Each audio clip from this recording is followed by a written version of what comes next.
Hello, I'm Brian McLaren, and I'd like to show you my technique of using photonic therapy to treat a person. If you'd come in and take a seat, please. I use a gas lift typist chair without arms. We'll show you why later. And I'll lower the chair to suit the ladies. If you'd take your shoes off, please.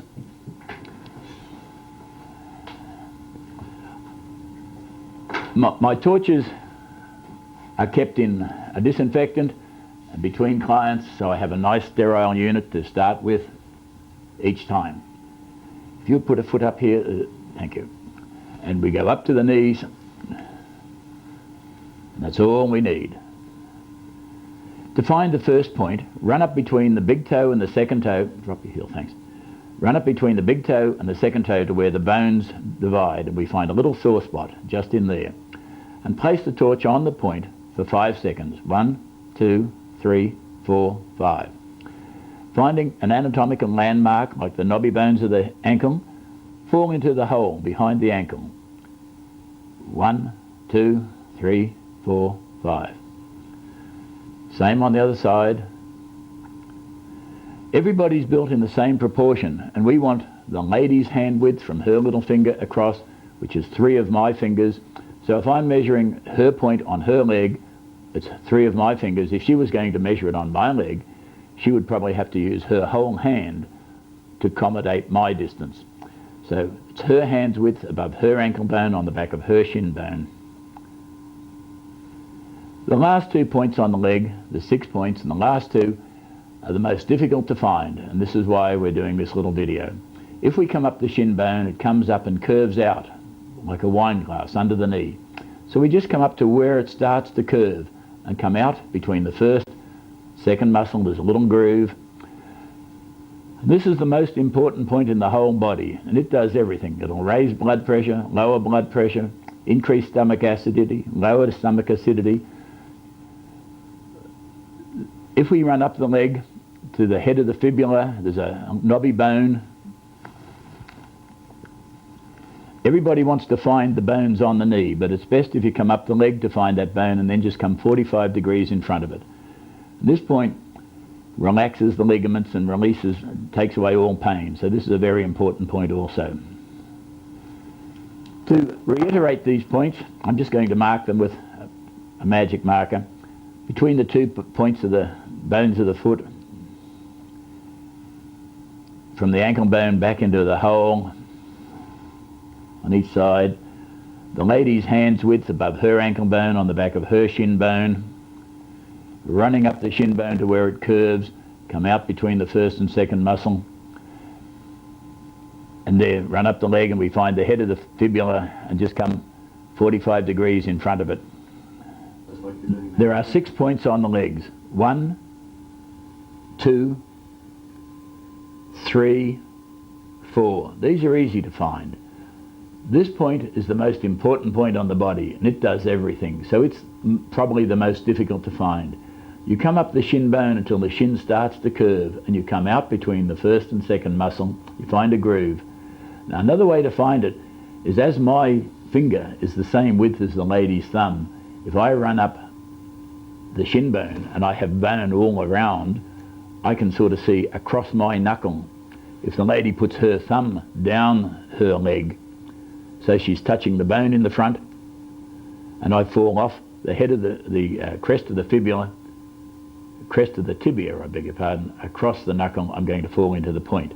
So the point becomes her thumb width out from the bone in a sort of, we can draw a little triangle.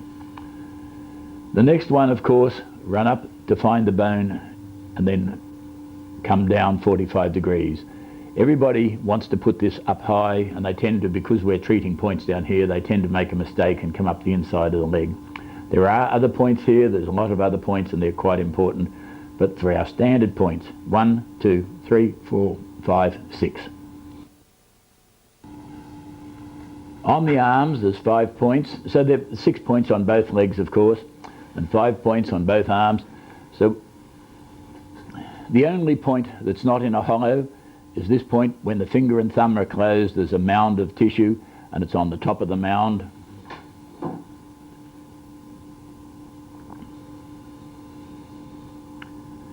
The next point is easy to find. It rhymes in Chinese to say with your hand on your chest and your thumb facing upwards, in front of the end of the elbow crease. So these points will lower your blood pressure if it's high, raise your blood pressure. They're good for points for sinus problems and a range of other problems. So if you learn where these main points are, there's 2,066 points on the body, and I can then tell you in relationship to these points where everything else is. There are 2 points, one at each end of the wrist crease, and one which is 2 of the ladies' thumb widths, 1 thumb width, 2 thumb widths, up from the wrist crease.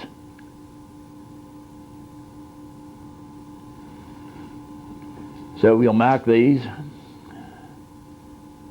and I always make the joke that once I've marked a person, they're not allowed to have a bath for 6 weeks. It saves on soap, and they'll find out who their friends are. But at least it allows you to find a way of treating yourself. So this point, stronger than any known Western drug to stop vomiting, nausea. Every point has a number of functions, and so it's not a matter of what does this point do. Some of these points set the brain up to tell the brain where to do it. Others set the brain up to tell the brain what to do. This point, for example, is the master point of the face and mouth, and in combination with a point on the foot will take away toothache.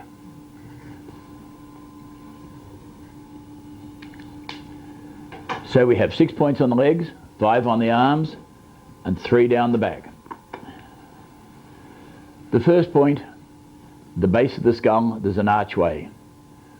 So we have a point on either side of the base of the skull. So that became 6 and 5 are 11, and this becomes point number 12. 13, just hold your head up, thanks.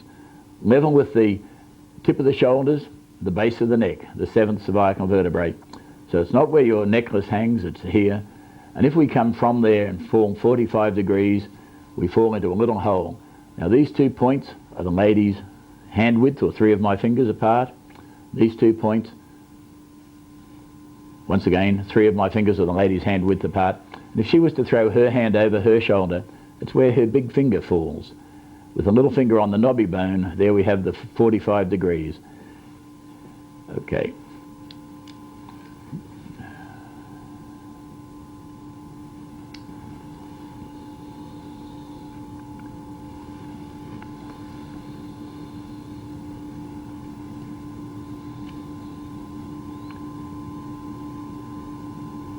While I'm on the shoulders, and before we go any further, what I like to do, thank you, if you undo one button, I just walk up the shoulders with my fingers, and the tissue should be soft and bouncy. And as we get up, we find a sore spot. It's hard, it's firm, and this is quite irritating to the person I'm doing it to. Just press around there for 4 or 5 seconds, and this is just a little localized area of fibrous tissue or a fibromyalgia. We just want to irritate it, and that causes the brain to release enkephalins and other small painkillers.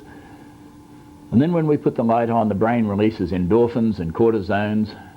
So once again, walking up the shoulder, you find the normal tissue, and then we find the abnormal. Now either your client can tell you, yes, that's sore, or you can feel it. Okay, if you'd stand up for me, please. Turn your chair and sit you down again. And undo your belt, thanks.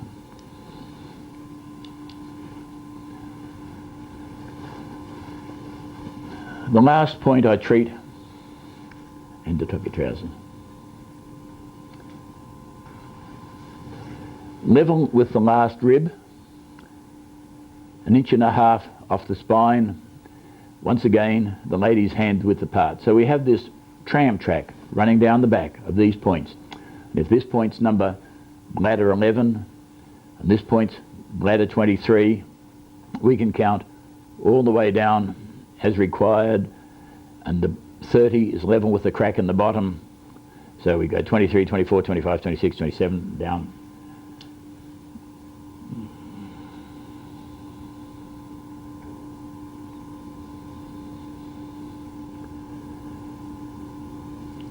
Having treated the 14 standard points, putting my hands on the hips, where my thumbs fall is the sacroiliac joint. And once again, I just palpate the tissue, I find a sore spot, and give it a little bit of a massage. Don't want to hurt the person, but we do want to just irritate the tissue. The light will go through the white cloth, so we can sort of go through white or red, but if the lady had dark coloured undies on, we just have to move them sideways. Of course, if you're treating yourself, it doesn't become a problem. Once again, where the thumb falls, you can find a sore spot. It's just a matter of massaging it, a little bit of an irritation. Put the light on it. So besides the 14 points, I always massage the trapezius muscles here and the gluteal muscles here. And then when we go back onto the trapezius, I don't know if it'll show on the camera, you can see a little red spot on the skin. That's where the sore spot was. The rest of the skin's gone white, but the sore spot has stayed red. So you can read the skin. But as we go back up over that and press on it, that's no longer sore as it was. It's now quite soft and bouncy. So the skin stays red where it was sore, but we've already released enough chemicals from the brain to, and this side you can see wasn't as red as the other side, so this wasn't as sore as the other side. So we've already released a lot of the chemicals that cause the person to heal. So now it's just a matter of treating whatever the specific problem was, either bad knees or whatever. Thank you.